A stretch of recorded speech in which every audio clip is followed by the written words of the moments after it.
Bonjour à chacun et à chacune et bienvenue dans cette nouvelle vidéo de la chaîne Élu Résister, site internet élu-résister.fr.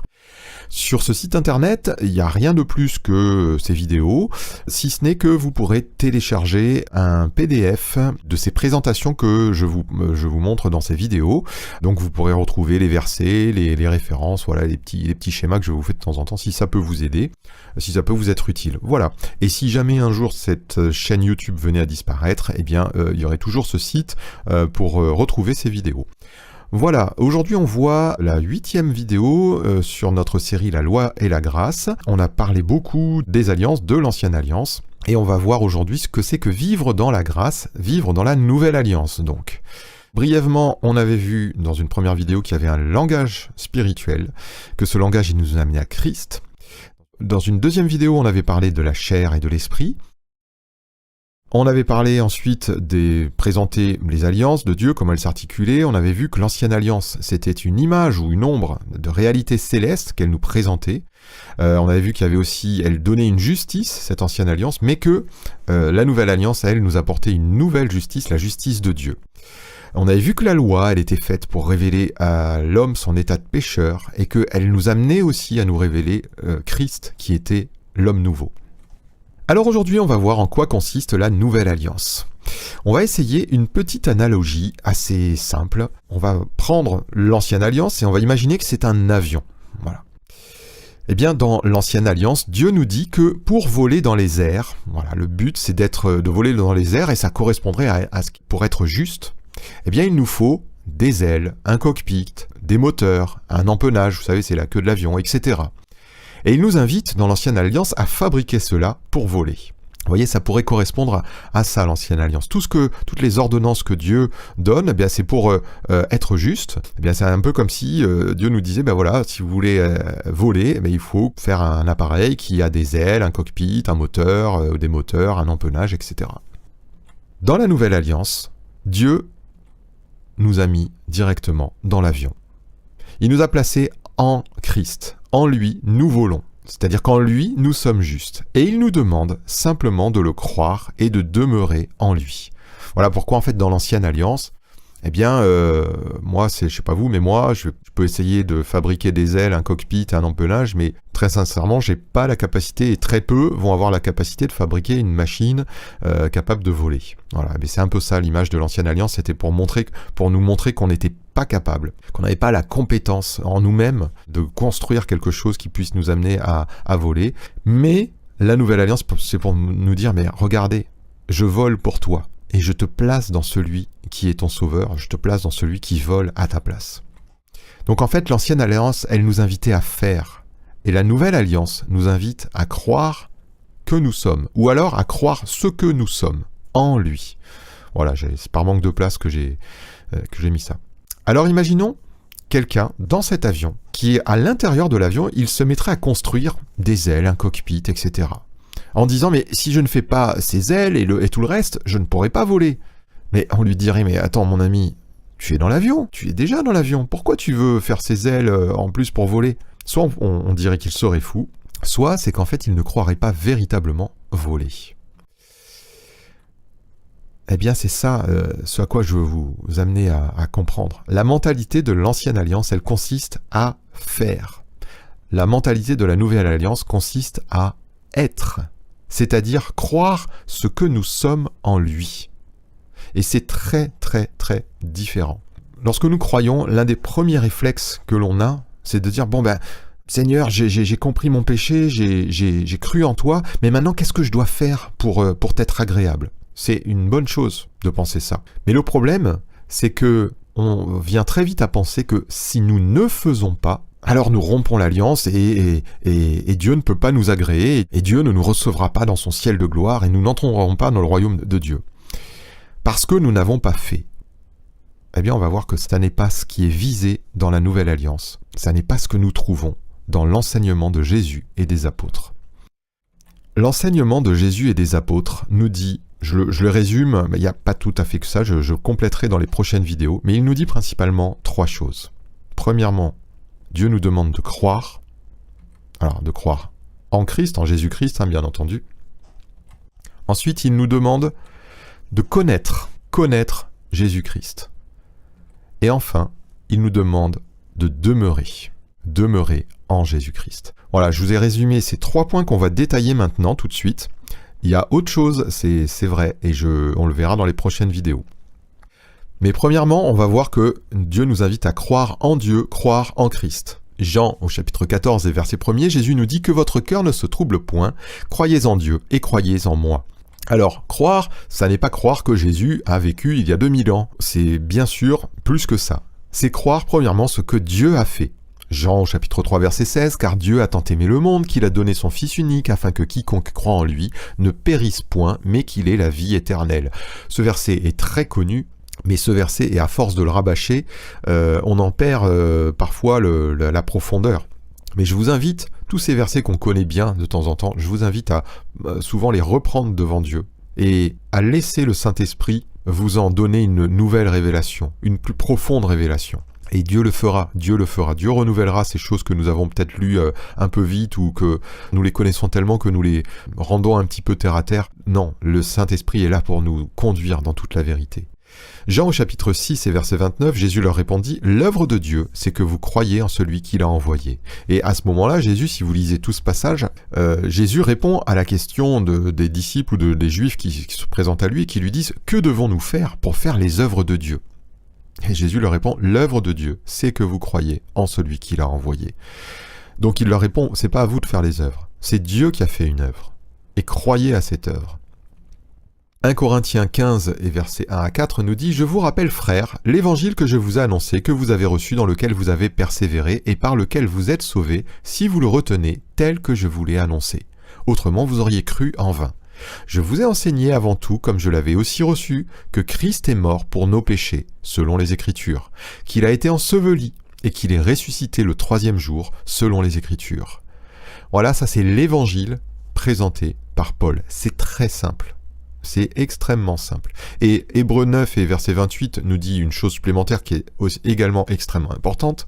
De même, Christ, qui s'est offert une seule fois pour porter les péchés de plusieurs, apparaîtra sans péché une seconde fois à ceux qui l'attendent pour leur salut. Voilà, dans ces 2 passages, vous avez que l'homme est pécheur, que Christ est mort pour nos péchés, qu'il est ressuscité et qu'il revient. Voilà, ça c'est quand même une chose, les points essentiels et ce sur quoi notre foi doit continuellement se porter. Et enfin, comment recevons-nous ce salut ? Eh bien, par le moyen de la foi, ce que nous dit Éphésiens 2:8, « Car c'est par la grâce que vous êtes sauvés par le moyen de la foi, et cela ne vient pas de vous, c'est le don de Dieu. Ce n'est point par les œuvres, afin que personne ne se glorifie. » On va voir qu'il y a une insistance sur la foi dans tout le Nouveau Testament, et la grâce, c'est une gratuité, c'est un don, il nous est dit, c'est le don de qui ? De Dieu. C'est pour ça que Jésus nous dit « L'œuvre de Dieu, c'est que vous croyez ». Là, juste au-dessus, « L'œuvre de Dieu, c'est que vous croyez ». Croyez que Dieu nous a fait un cadeau, il nous a déjà placés dans l'avion. Croyez à ça. Il n'y a pas besoin d'œuvre en plus, il n'y a pas besoin de se fabriquer un moteur, etc. Il nous a déjà tout donné en son Fils Jésus-Christ. Mais voyez, celui qui vit encore avec la mentalité de l'ancienne alliance, il peut venir à Christ, mais il va ajouter un « oui, mais ». Il va toujours dire « oui, mais nous devons quand même faire des choses ». Et il va vous citer Jacques au chapitre 2 et verset 26 pour dire que l'homme ne peut être sauvé sans pratiquer des œuvres. Et bien entendu, Jacques au chapitre 2 et verset 26 nous dit que la foi sans les œuvres, elle est morte. Ce que veut dire Jacques, premièrement, c'est que dire qu'on a la foi, c'est une chose, on peut le dire. Mais ce qu'il explique, c'est que cette foi, si elle est véritable, elle va se manifester par des œuvres. Si nous croyons en Jésus-Christ, eh bien spontanément, il y a des choses qui vont se faire. Mais attention, ce sont les œuvres qui sont le produit de la foi. Il ne s'agit pas de pratiquer des œuvres pour des œuvres. Je vous donne un exemple très simple. Monsieur A et Monsieur B, tous les deux vont aider une vieille dame à traverser la rue.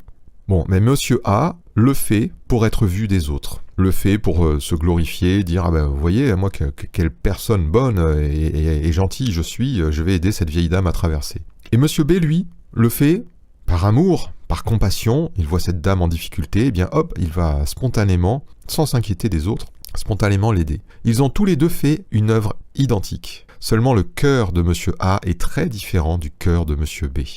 Jésus dénonce ceux justement qui font les choses comme Monsieur A pour être vus des hommes. Jésus le dénonce. Pourquoi ? Parce que dans la Nouvelle Alliance, je vous l'ai dit dans la vidéo d'avant, Dieu vise le cœur. Dieu veut un cœur changé. Et pratiquer des œuvres pour pratiquer des œuvres, en se disant « parce que je pratique telle et telle œuvre, Dieu va m'agréer », c'est premièrement ne pas croire véritablement dans les versets qui sont présentés devant vous là. Et deuxièmement, je peux faire une œuvre, mais mon cœur peut rester tordu, tortueux, mauvais, plein de rapines. Hein, ça on l'avait vu dans la vidéo d'avant. Alors ce que dit Jacques, c'est que une foi véritable, elle se manifestera par des œuvres, tout simplement. Mais, premièrement, Dieu nous invite à croire. Voyons-le un petit peu plus loin. Croire se fait au moyen de la foi. Romains 10, verset 8. Que dit-elle donc ? La parole est près de toi, dans ta bouche et dans ton cœur. Or, c'est la parole de la foi que nous prêchons. Si tu confesses de ta bouche le Seigneur Jésus et si tu crois dans ton cœur que Dieu l'a ressuscité des morts, tu seras sauvé. Car c'est en croyant du cœur qu'on parvient à la justice, et c'est en confessant de la bouche qu'on parvient au salut. La foi, c'est l'obéissance à la parole. J'ai cru en Jésus, je crois dans mon cœur qu'il est mon sauveur, eh bien, je vais le confesser. Je vais le dire, oui, il est mon sauveur. Et je vais le suivre dans sa mort et dans sa résurrection. Et comment ça se fait ? Ça se fait via le baptême et puis ensuite la sanctification. Donc oui, la foi, c'est obéir à la parole de Jésus. Et si Jésus ou si sa parole vous dit « vous êtes saint », eh bien croyez que vous êtes saint. Et ne prétendez pas, ne déclarez pas par votre bouche « ah, je suis pécheur ». Parce que là, vous agissez dans la désobéissance. Vous voyez ? On est très très loin d'une obéissance très terrestre, très terre à terre, je dois faire ci, je dois faire ça. Croire nous donne de recevoir la justice de Dieu. Romains 3 et verset 21. Mais maintenant, sans la loi est manifestée la justice de Dieu, à laquelle rendent témoignage la loi et les prophètes. Justice de Dieu par la foi en Jésus-Christ, pour tous ceux qui croient. Vous voyez ? Être juste, ça s'obtient par la foi en Jésus-Christ. Il n'y a point de distinction, car tous ont péché et sont privés de la gloire de Dieu, et ils sont gratuitement justifiés par sa grâce, par le moyen de la rédemption qui est en Jésus. Si vous croyez que vous avez besoin de quelque chose de plus que de croire, je vous le répète, vous avez un problème, vous êtes encore pris dans la mentalité de l'ancienne alliance. Afin, dis-je au verset 26, de montrer sa justice dans le temps présent, de manière à être juste, tout en justifiant celui qui a la foi en Jésus.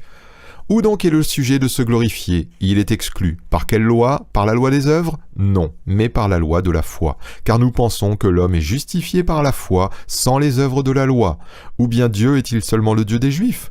Ne l'est-il pas aussi des païens ? Oui, il l'est aussi des païens, puisqu'il y a un seul Dieu qui justifiera par la foi les circoncis et par la foi les incirconcis. Anéantissons-nous donc la loi par la foi ? Loin de là. Au contraire, nous confirmons la loi. Alors, soit dit en passant, où est donc le sujet de se glorifier ? Il est exclu, c'est très clair. Pas besoin de la loi des œuvres. Pas besoin de cela. Seule la foi vous amène à la justice de Dieu. Alors, petite parenthèse, si la justice venait de la loi, Dieu serait uniquement le Dieu des Juifs, car l'alliance de la loi n'a été établie qu'avec le peuple d'Israël. C'est pour ça que Paul, c'est encore une parole qui vous confirme ce que je vous disais dans les précédentes vidéos, la loi de Moïse a été, et l'alliance donc selon la loi de Moïse, a été traitée par Dieu avec les Juifs seulement. Et Paul donc il dit, si c'était par la loi de Moïse, Dieu serait seulement le Dieu des Juifs. Parce que, pour Paul, c'est très clair, Dieu a traité l'alliance selon Moïse avec le peuple juif seulement. Mais il dit ensuite, mais non, il est aussi des païens, Dieu, puisqu'il justifie les hommes non pas par les œuvres de la loi, mais par la foi. Voilà, j'espère que c'est clair. On passe au point numéro 2, connaître Christ. Si vous me connaissiez, vous connaîtriez aussi mon Père, et dès maintenant vous le connaissez et vous l'avez vu, ça c'est Jean au chapitre 14 et verset 7. On va voir maintenant plein de textes qui nous parlent de connaître Jésus. Il y a aussi l'expression connaissance de la vérité, que je ne vais pas vous citer là, mais qui pourrait s'ajouter. Il y a encore plein d'autres versets qui pourraient s'ajouter. Jean au chapitre 17 et verset 3, « Or la vie éternelle, c'est qu'ils te connaissent, toi, le seul vrai Dieu, et celui que tu as envoyé, Jésus-Christ. » Vous voyez, la vie éternelle, c'est de connaître Dieu et de connaître Jésus-Christ. Éphésiens 1, versets 16 et 17, « Je ne cesse de rendre grâce pour vous, faisant mention de vous dans mes prières, afin que le Dieu de notre Seigneur Jésus-Christ, le Père de gloire, vous donne un esprit de sagesse et de révélation dans sa connaissance. » Je vous ai beaucoup parlé de l'esprit, de la révélation de l'esprit, et j'ajoute ici la connaissance. Éphésiens 4, verset 13, jusqu'à ce que nous soyons tous parvenus à l'unité de la foi et de la connaissance du Fils de Dieu. Je ne vais pas plus loin, je passe un petit peu vite. 2 Pierre, chapitre 1 et verset 3. Comme sa divine puissance nous a donné tout ce qui contribue à la vie et à la piété, au moyen de la connaissance de celui qui nous a appelés par sa propre gloire et par sa vertu. 2 Pierre, chapitre 1, verset 8. Car si ces choses, alors là il parle de la foi, la vertu, la science, la tempérance, la patience, la piété, l'amour, la fraternelle et l'amour, si ces choses sont en vous, et y sont avec abondance, elles ne vous laisseront point oisives ni stériles, pour la connaissance de notre Seigneur Jésus-Christ. Vous voyez, dans tous ces versets, le but des apôtres, c'est que les disciples connaissent Jésus-Christ. 2 Pierre, chapitre 3, verset 18. « Mais croissez dans la grâce et dans la connaissance de notre Seigneur et Sauveur Jésus-Christ. » De quelle connaissance il s'agit ? Je peux connaître le président de la République et je peux connaître mon enfant. Mais si je croise le président de la République, il ne va pas se retourner vers moi. Si je croise mon enfant dans la rue, mon enfant va se retourner et va me dire « Papa !» La connaissance que j'ai de mon enfant est très différente de la connaissance que j'ai du président de la République. Ça n'est pas parce que je sais plein de choses sur le président de la République, quel âge il a, quel métier il a fait avant, etc., que je le connais intimement. Eh bien, la connaissance de Jésus-Christ, c'est ça. Ça n'est pas de connaître plein de choses sur Jésus.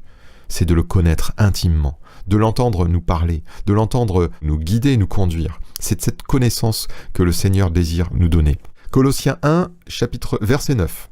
Et de demander que vous soyez remplis de la connaissance de sa volonté en toute sagesse et intelligence spirituelle pour marcher d'une manière digne du Seigneur et lui être entièrement agréable, portant des fruits en toutes sortes de bonnes œuvres et croissant par la connaissance de Dieu. Colossiens 3, versets 9 et 10, je vais direct au 10, « Et ayant revêtu l'homme nouveau qui se renouvelle dans la connaissance selon l'image de celui qui l'a créé. » Philippiens 3, c'est pour vous montrer tous les versets qui nous parlent de la connaissance. « Et même je regarde toute chose comme une perte à cause de l'excellence de la connaissance de Jésus-Christ mon Seigneur, pour lequel j'ai renoncé à tout et je le regarde comme de la boue afin de gagner Christ. » C'était Philippiens 3 et verset 8. 2 Corinthiens 3, 8. Verset 5, « Nous renversons les raisonnements et toute hauteur qui s'élève contre la connaissance de Dieu, et nous amenons toute pensée captive à l'obéissance de Christ. » Il y a encore tous les autres versets. Revenez à vous-même, 1 Corinthiens 15, verset 34, « Comme il est convenable, et ne péchez point, car quelques-uns ne connaissent pas Dieu, je le dis à votre honte. » Voilà, gros problème chez les Corinthiens, ils ne connaissent pas Dieu, certains. Jean 14, Jésus nous dit au verset 16 et 17, « Moi je prierai le Père, il vous donnera un autre consolateur, donc son esprit, afin qu'il demeure éternellement avec vous, l'esprit de vérité que le monde ne peut recevoir, parce qu'il ne le voit point, il ne le connaît point, mais vous le connaissez, car il demeure avec vous, et il sera en vous. » Jean 10 au verset 4. « Lorsqu'il a fait sortir toutes ses propres brebis, il marche devant elles, et les brebis le suivent parce qu'elles connaissent sa voix. Je connais mes brebis, et elles me connaissent, nous dit Jésus au verset 14. Connaissez-vous la voix de Dieu? Connaissez-vous la voix de Jésus-Christ? L'avez-vous entendu? Je vous le souhaite. Cherchez, si vous ne l'avez pas entendu, eh bien, vous traumatisez pas, mais cherchez sa voix. Cherchez-le. Que Dieu vous parle au fond de votre cœur, qu'il vous guide et vous conduise, qu'il se révèle à vous. 2 Corinthiens 5 et verset 16, « Ainsi, dès maintenant, nous ne connaissons personne selon la chair, et si nous avons connu Christ selon la chair, maintenant nous ne le connaissons plus de cette manière. » Voyez, connaître Christ, ça n'est pas le connaître selon la chair, c'est-à-dire savoir des choses sur lui, qu'est-ce qu'il a fait, comment il a agi, etc. C'est pas ça seulement, c'est bien, mais c'est le connaître en esprit et en vérité. Jean au chapitre 8 et verset 19. Ils lui dirent donc, « Où est ton Père ?» Jésus répondit, « Vous ne connaissez ni moi ni mon Père. Si vous me connaissiez, vous connaîtriez aussi mon Père. » Voilà comment nous connaissons Dieu en connaissant Jésus-Christ. Il est le chemin, il est la porte. Nul ne vient au Père que par lui. Si vous voulez connaître Dieu, eh bien vous avez besoin d'aller à Jésus-Christ, de fixer vos regards sur lui et de le connaître.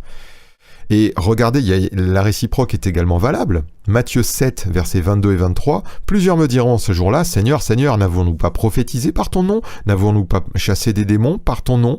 N'avons-nous pas fait beaucoup de miracles par ton nom? Alors je leur dirai ouvertement, je ne vous ai jamais connu. Retirez-vous de moi, vous qui commettez l'iniquité. » Je vous ai beaucoup parlé de l'ancienne alliance, pour vous dire qu'elle était là pour un temps et qu'elle était maintenant terminée, et il y aura des hommes qui auront bien saisi ça, mais qui auront toujours été dans cette mentalité de faire, et qui diront au Seigneur, mais attends Seigneur, là, on a prophétisé, on a chassé des démons, on a fait des miracles, comme tu as dit de faire.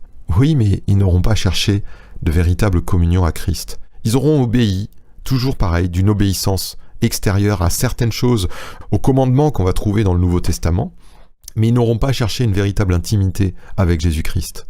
Et ce faisant, eh bien, il y aura toutes sortes d'iniquités qui se commettront probablement dès leur cœur. Et Jésus leur dira, mais je ne vous ai jamais connu. C'est pourquoi connaître Christ, c'est essentiel. Et je vous marque ici, je ne vais pas vous les lire pour pas allonger, que cette chose-là était déjà indiquée dans l'Ancien Testament, dans l'Ancienne Alliance. Voilà, vous avez les références, je les lis pas. Troisième point, premier point, je vous répète, c'est croire. Deuxième point, c'est connaître Christ. Troisième point, c'est demeurer en Christ. Demeurez en moi et je demeurerai en vous. Jean au chapitre 5 et verset 37, Jésus nous dit « Et le Père qui m'a envoyé a rendu lui-même témoignage de moi. Vous n'avez jamais entendu sa voix, vous n'avez point vu sa face, et sa parole ne demeure point en vous, parce que vous ne croyez pas à celui qui l'a envoyé. » Voyez, la parole demeure point en vous. Si on croit en Jésus, eh bien ensuite, on va s'attacher à ce que sa parole demeure en nous. Jean au chapitre 6, versets 56 et 57, « Celui qui mange ma chair et qui boit mon sang demeure en moi, et je demeure en lui, comme le Père qui est vivant m'a envoyé, et que je vis par le Père, ainsi celui qui me mange vivra par moi. » Jean 8, verset 31. « Et il dit aux Juifs qui avaient cru en lui, « Si vous demeurez dans ma parole, vous êtes vraiment mes disciples. » Demeurez dans la parole de Jésus. Voilà comment on demeure en Jésus. Aujourd'hui, comment je peux demeurer en Jésus? Eh bien, c'est demeurer dans sa parole. C'est recevoir la vérité et être libéré par la vérité. Jean au chapitre 14, verset 15. « Si vous m'aimez, gardez mes commandements, et moi je prierai le Père, et il vous donnera un autre consolateur, afin qu'il demeure éternellement avec vous. L'esprit de vérité que le monde ne peut recevoir, parce qu'il ne le voit point, il ne le connaît point, mais vous le connaissez, car il demeure avec vous, et il sera en vous. » Jean au chapitre 14 et verset 23 ajoute, « Jésus lui répondit, « Si quelqu'un m'aime, il gardera ma parole, et mon Père l'aimera. Nous viendrons à lui, et nous ferons notre demeure chez lui. » Donc là, dans ces quelques versets, nous avons le Saint-Esprit qui demeure éternellement en vous, et le Père et le Fils qui viennent faire leur demeure chez celui qui a cru. Et on voit bien cette unité du Père, du Fils et du Saint-Esprit. Jésus mentionne, voilà, que et le Père, et le Fils, et le Saint-Esprit demeurent dans le cœur du croyant. On a encore tout ce passage-là, de Jean au chapitre 15. Tout ce qui est en rouge vous indique « Demeurez ». Demeurez dans mes paroles demeurent en vous, demeurez dans mon amour, etc. Et on va en voir encore quelques versets. Romains 5 et verset 2, dans laquelle la grâce dans laquelle nous demeurons fermes. Romains 11 et verset 22, si tu demeures ferme dans cette bonté. 1 Corinthiens 16, 3, veillez, demeurez ferme dans la foi. Galates 5, 1, c'est pour la liberté que Christ nous a affranchis. Demeurez donc fermes et ne vous laissez pas mettre de nouveau sous le joug de la servitude. Là, il avertissait les chrétiens de ne pas revenir à la loi de Moïse. Philippiens 1, 27, demeurez fermes dans un même esprit. Voilà pourquoi on doit s'attacher à nos frères et sœurs pour garder une communion fraternelle à eux et un même esprit. Colossiens 1, verset 23, si du moins vous demeurez fondés et inébranlables dans la foi. 2 Thessaloniciens 2,15, demeurez fermes et retenez les instructions que vous avez reçues. Hébreux 4,14, demeurons fermes dans la foi que nous professons. Et je vous en apporte encore plein d'autres. Et ils sont légèrement différents, c'est pour ça que je vous les ai mis à part. 1 Jean verset 2 et chapitre 6, celui qui dit qu'il demeure en lui doit marcher aussi comme il a marché lui-même. Voyez encore demeurer. Celui qui aime son frère, regardez bien, demeure dans la lumière. Voilà un commandement, aimer, le commandement de Dieu. Eh bien voilà comment on demeure en lui. Au verset 24 de ce même chapitre, « Si ce que vous avez entendu dès le commencement demeure en vous, vous demeurez aussi dans le Fils et dans le Père. » Verset 27, « L'onction que vous avez reçue de lui demeure en vous. Demeurez en lui selon les enseignements qu'elle vous a donnés. Demeurez en lui. » Il insiste encore. 1 Jean, chapitre 3, verset 6, « Quiconque demeure en lui ne pêche point. » etc. Verset 17, « Comment l'amour de Dieu demeure-t-il en lui ? Regardez ce verset 23 de ce même chapitre. Et c'est ici son commandement que nous croyions au nom de son Fils Jésus-Christ et que nous nous aimions les uns les autres selon le commandement qu'il nous a donné. Celui qui garde ses commandements demeure en Dieu et Dieu en lui. Vous voyez, le commandement de Dieu, c'est de croire et d'aimer. 1 Jean chapitre 4 et verset 13, nous connaissons que nous demeurons en lui et qu'il demeure en nous en ce qu'il nous a donné de son esprit. Verset suivant, celui qui confesse que Jésus est le Fils de Dieu, Dieu demeure en lui et lui en Dieu. Et celui qui demeure dans l'amour demeure en Dieu et Dieu demeure en lui.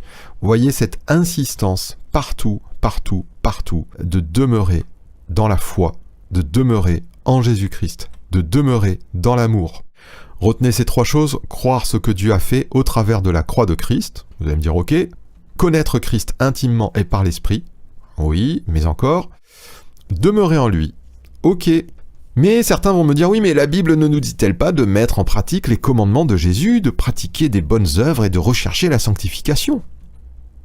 Si, mais voyons ça dans les prochaines vidéos. Je vous dis à très bientôt pour une nouvelle vidéo où nous allons aborder ces points.